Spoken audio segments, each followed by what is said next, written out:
Hello everyone, welcome back to my YouTube channel. I hope you all are doing well. आज मैं lady devil मांगा के chapter 4 को explain करने वाली हूँ।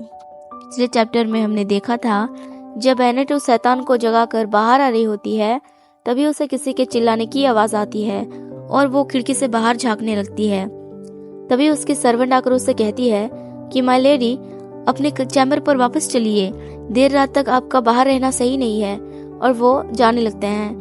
तभी रास्ते में वो अपने सैनिकों को देखते हैं जो कि इकट्ठा होकर घबरा कर कहीं जा रहे थे।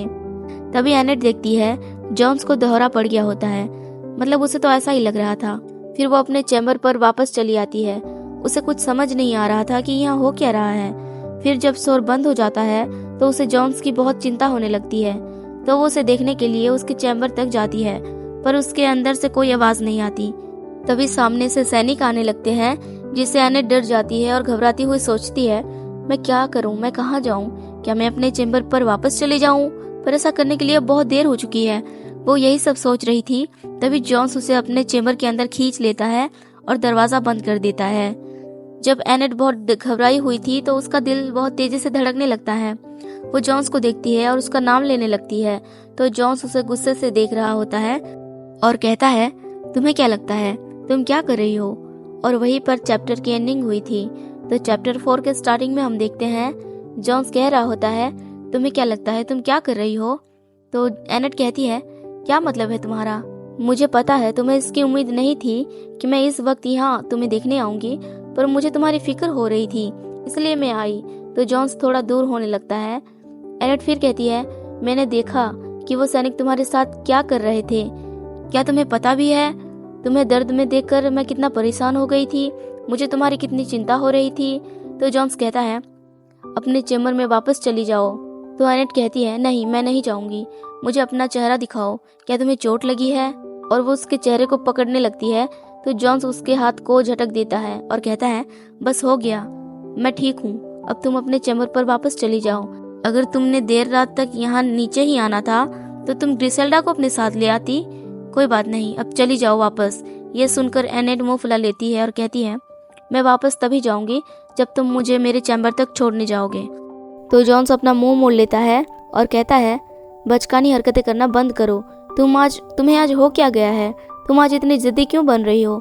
फिर वो वहाँ से उठ जाता है और कहता है, बस करो, ये बस एक मिस्टेक था। देर रात को किसी आदमी के चैम्बर पर आना, क्या तुम्हारा दिमाग खराब हो गया है? ये सुनकर एनेट थोड़ा नर्वस हो जाती है। फिर वो कहती है, मैं तो बस नीचे ही आई थी, पर तुम्ही ने तो मुझे अपने चैम्बर पर खींच लिया था। तो जॉन्स चुप हो जाता है, क्योंकि सच्चाई तो यही है। फिर वो थोड़ी देर बाद कहता है, तो फिर मैं क्या करता? तुम्हें क्या लगता है, अगर उन गार्ड्स ने देख लिया होता तुम्हें आधी रात को किसी आदमी के चैम्बर पर आते तो क्या होता? इन दोनों का एक साथ होने पर ये इसीलिए इतना घबरा रहे हैं क्योंकि सबको पता है कि जॉन्स और एनेट एक दूसरे से प्यार करते हैं, और इसलिए एनेट को उस टॉवर के अंदर ही रखा जाता है, या फिर ये कहूँ कि कैद करके रखा जाता है। जैसा कि हमें पता है, पिछले चैप्टर में हमने देखा था एनेट कह रही थी कि सारे पहरेदार जो मेरे चैम्बर के दरवाजे पर ऐसे पहरा देते हैं जैसे ये कोई नर्क का दरवाज़ा हो, वो सब जा चुके हैं। इसी से हमें पता चलता है कि वो एनेट पर कितना नज़र रखते हैं, कितना स्ट्रिक्ट हैं, ताकि वो कहीं जा न सके, और जॉन्स के पास तो बिल्कुल भी नहीं। फिर एनेट चिल्लाकर बोलती है, तो तुमने मुझे वहाँ पर वैसे ही छोड़ दिया होता ना, मैं अपने चैम्बर पर भाग जाती। ये सुनकर जॉन्स उसे गुस्से से देखने लगता है, जिससे एनेट फ्लिंच हो जाती है और सोचती है, वो पहली बार था जब मैंने उसकी आंखों में वो गुस्सा देखा था। जॉन्स एक चेयरफुल पर्सन है, वो एक ऐसा पर्सन है जो युद्ध के मैदान पर भी हंसता रहे। इसलिए जब उसने मुझे उस कोल्ड और क्रोध वाली निगाहों से देखा तो मैं डर गई। जॉन्स उसे गुस्से से देखे ही जा रहा था और एनेट नर्वस होकर उसे देख रही थी। फिर वो कहती है, Johns, I am sorry. Johns, पर जॉन्स की तरफ से कोई आवाज नहीं आती। तो वो उदास होकर चुप हो जाती है और सोचती है, जॉन्स की तरफ से कोई जवाब नहीं आया, जैसे वो एक कंफर्म रिजेक्शन था। शायद वो अपनी बहन के इस बचकानी बेवकूफ़ी और जिद्दी बिहेवियर देख के कुछ कह ही नहीं पा रहा। फिर वो खुद से कहती है, बस करो जियोविनेता बल्देमार, अपनी बचकानी हरकतें करना बंद कर दो। तभी जॉन्स फिर से चिल्लाने लगता है तो एनेट अपने ख्याल से बाहर आती है। जॉन्स कांप रहा था। ये देखकर एनेट डर जाती है। उसे कुछ समझ नहीं आ रहा था कि ये सब हो क्या रहा है। वो जॉन्स जॉन्स बोलने लगती है और जॉन्स नीचे गिर जाता है। वो उसके लिए बहुत परेशान हो रही थी। वो उसे संभालने के लिए उसके पास जा रही होती है।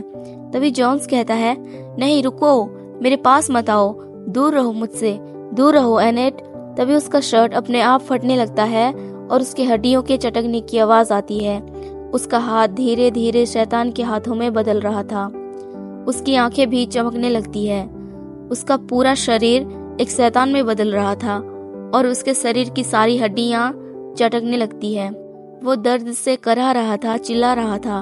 उसके सारे कपड़े फट जाते हैं और धीरे धीरे वो शैतान में बदलने लगता है। हम देखते हैं उसका पंख भी निकल गया था। ये सब देख के एनेट बिल्कुल शॉक में थी। वो बहुत डर गई थी। वो सोचती है, मांस के फटने की आवाज और हड्डियों के टूटने की आवाजें। वो चिल्लाने से बचने की कोशिश करते हुए दर्द से कराह रहा है। वो ऐसा इसलिए कर रहा है क्योंकि अगर उसने ऐसा किया तो गुस्तेव कास्टल में सबको पता चल जाएगा और सब उसे देखने आ जाएंगे और उसके साथ उन्होंने एनेट को भी देख लिया तो बहुत बड़ी मुसीबत हो जाएगी। इसलिए वो अपनी आवाज को रोकने की पूरी कोशिश कर रहा है। जॉन्स पूरी तरह एक शैतान में बदल चुका था। उसे देख के एनेट फिर सोचती है, मेरा भाई जॉन्स और उसकी नीली आंखें, ऐसा हो ही नहीं सकता। ये मेरा भाई नहीं है, वो एक शैतान है।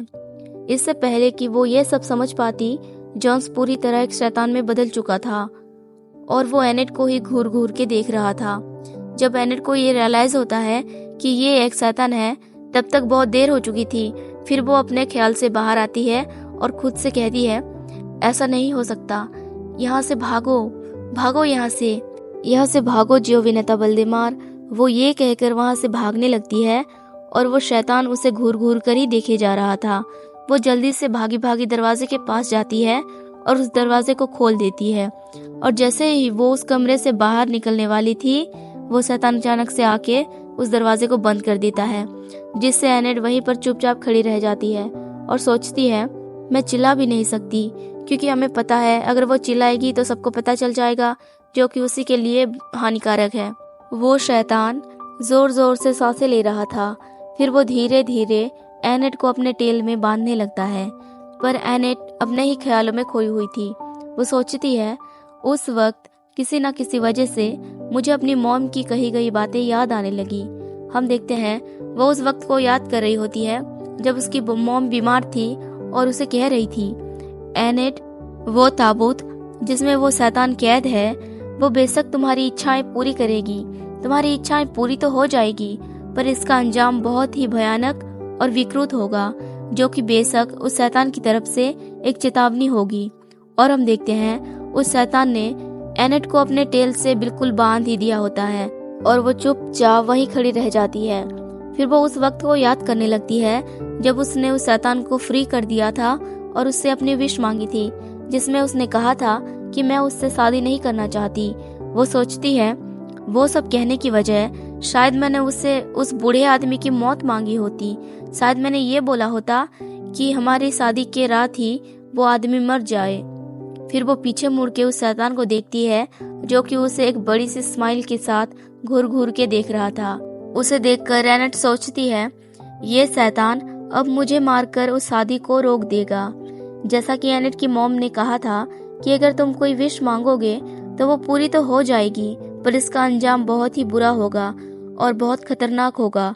एनेट ने बोला था कि वो उस आदमी से शादी नहीं करना चाहती और इसीलिए इस शादी को रोकने में उसे शैतान की हेल्प चाहिए, पर उसने ये नहीं कहा था कि इस शादी को कैसे रोकना है। इसलिए शायद एनेट जो कह रही है, हो सकता है ऐसा ही हो, वो शैतान एनेट को मारकर इस शादी को रोके, या फिर कुछ और भी हो सकता है। खैर, ये तो हमें नेक्स्ट चैप्टर में पता चलेगा, क्योंकि ये चैप्टर यहाँ खत्म हो जाता है। तो मिलते हैं नेक्स्ट चैप्टर में। Thanks for watching, take care, bye bye.